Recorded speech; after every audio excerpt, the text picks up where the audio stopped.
રાખી। થરા તાલુકાના ગામડામાં કોઈપણ પ્રકારની પરમિશન વગર થતું બાવળ કટિંગ।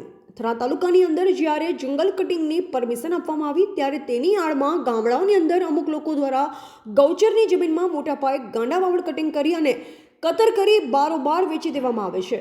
સરકારને મોટા પાયે ફાયદો થવાના બદલે મોટા પાયે નુકસાન આપી રહ્યા છે। આ લોકો જોડે કોઈ જાતની પરમિશન નથી અને બાવળનું કટિંગ કરી કતર કરી બારોબાર વેચી દેવામાં આવે છે, જેના વિરુદ્ધ તાત્કાલિક ધોરણે તંત્ર દ્વારા એક્શન લેવામાં આવે તો સરકારને મોટો ફાયદો થશે। એક તરફ સરકાર સૂત્ર મારે છે કે વૃક્ષો વાવો અને વરસાદ લાવો, તો બીજી બાજુ ગેરકાયદેસર કટિંગ પણ ચાલુ છે।